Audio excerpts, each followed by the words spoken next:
August 10th, 2026. Now that I have all of the trusses built and an improvised crane truck to lift them, I could finally get the roof framing in place. This was a slow process, even with the drill attachment I made to wind the chain hoist faster.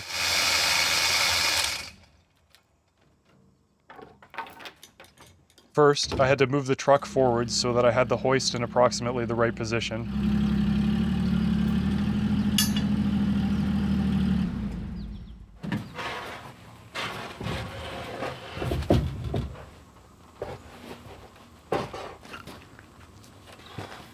Then, I cut a small notch in the plywood gusset to keep the hook centered, and moved the truss to where I could hook it on.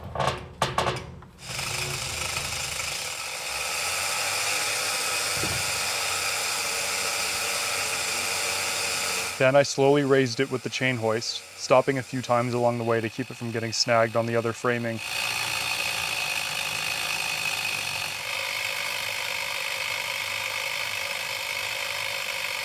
Then I climbed up on one of the containers to fasten that rafter onto the top plate.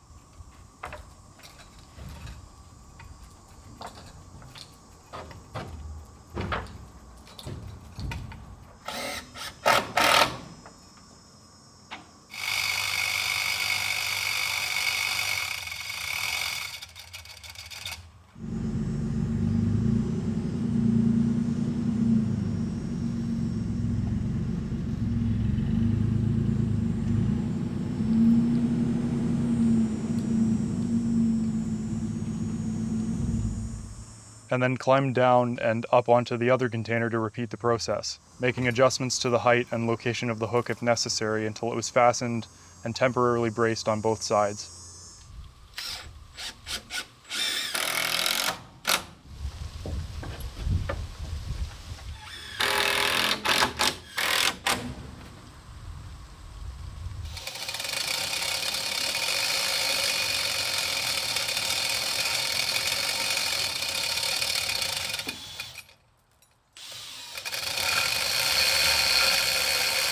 Later, I added some boards to either side of the rack on the truck so that I could move around easier, and reinstalled my gangplanks so that I could walk between the containers without climbing down and back up ladders.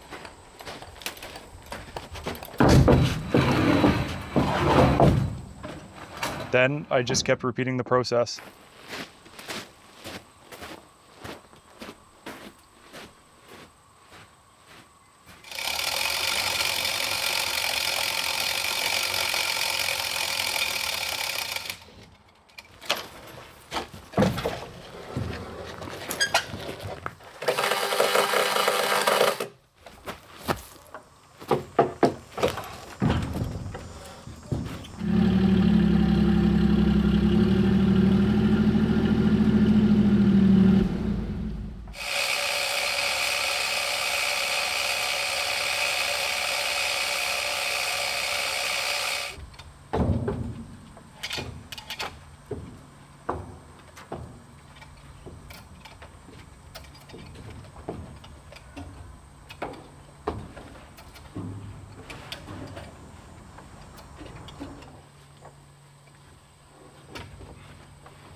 By the end of the day, I had 8 of them lifted and installed, including the one from last week. Only 13 to go.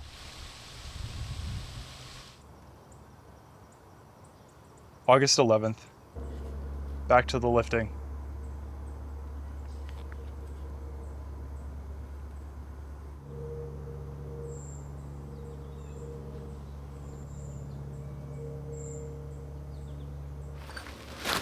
Maybe time for a new pair of gloves.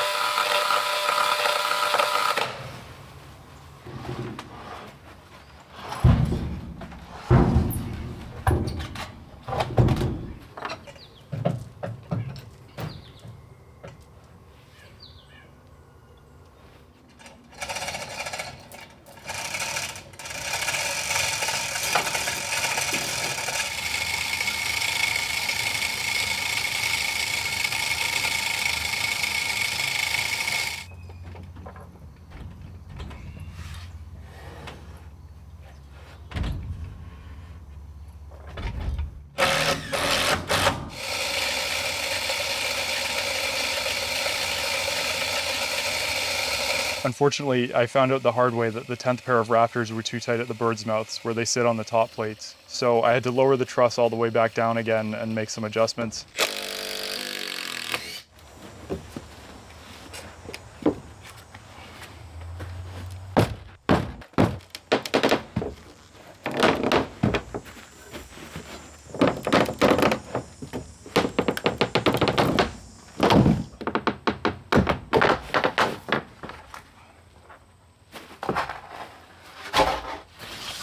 I don't know why it was so far out of adjustment. The angle of the plumb cuts at the peak looked dead on at their 4/12 pitch, and the measurements to the bird's mouth plumb cuts weren't even off by a 1/16 of an inch. I guess the lesson of the day is to make sure I'm checking that critical width measurement when assembling the rafters. From now on at least, I'll measure the width before I lift them and make adjustments on the ground.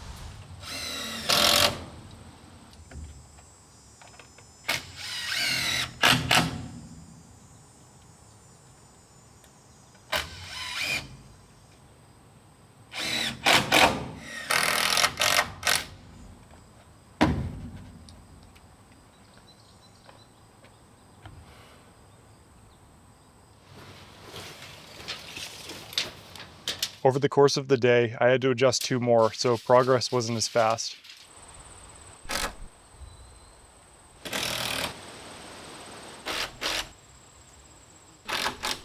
"14 down, or up, and 7 to go." August 12th. Time for the big push to finish the framing.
Check this out.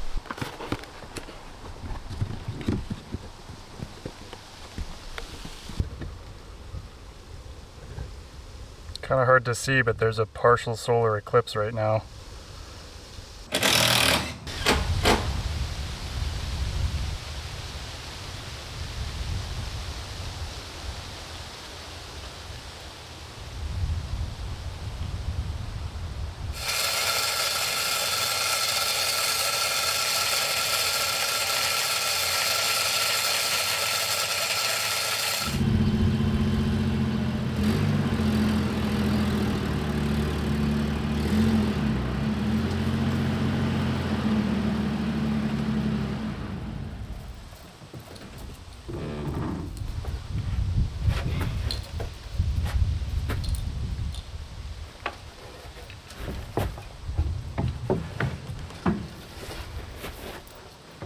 By about 5 o'clock, I had all but the last truss installed.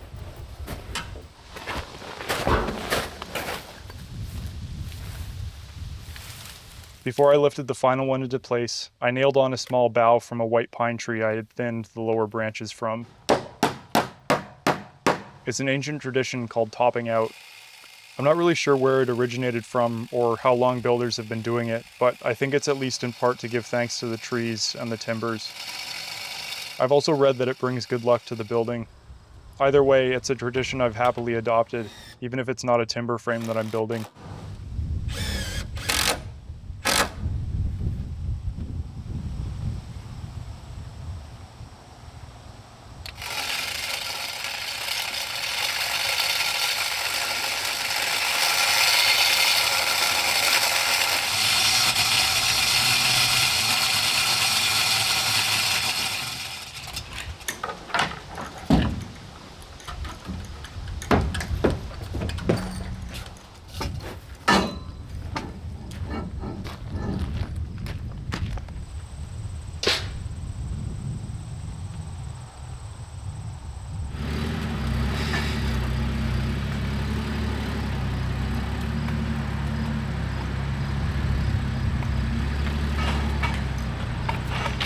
I can't believe how good the structure looks.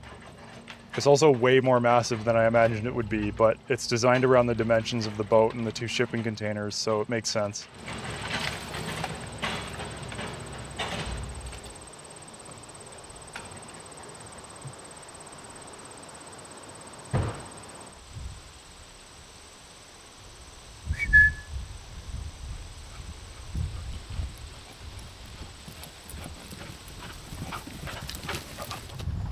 After supper, I installed some larger temporary braces at the front of the roof just in case we had some strong winds come up, and then called it for the night.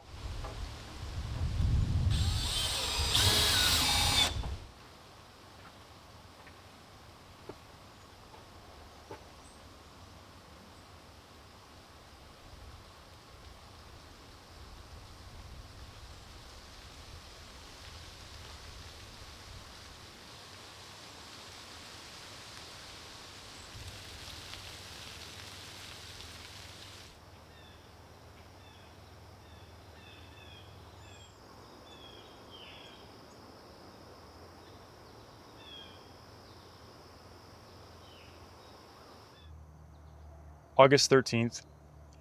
One last thing. I needed to free the truck from the burden of the 25-foot gin pole crane I had lashed to its back.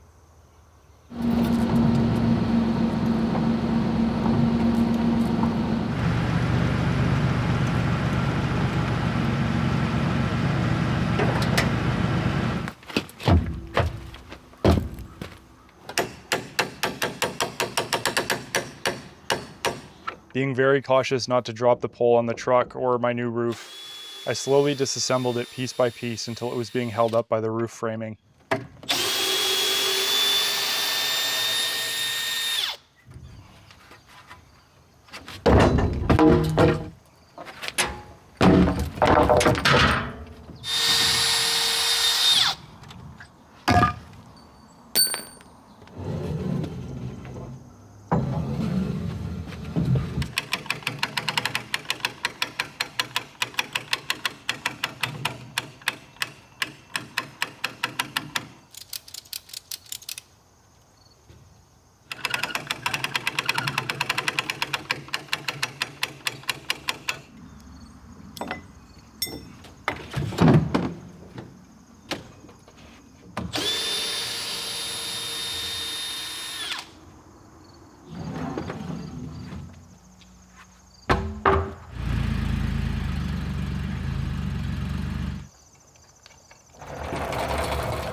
Then I drove the truck out from under it.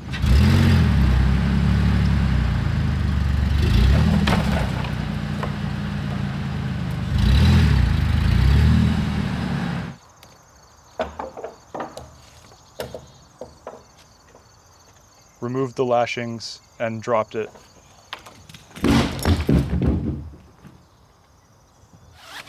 All that was left to do was tidy up and remove the rest of the junk I had strapped to the truck.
That's it for this week.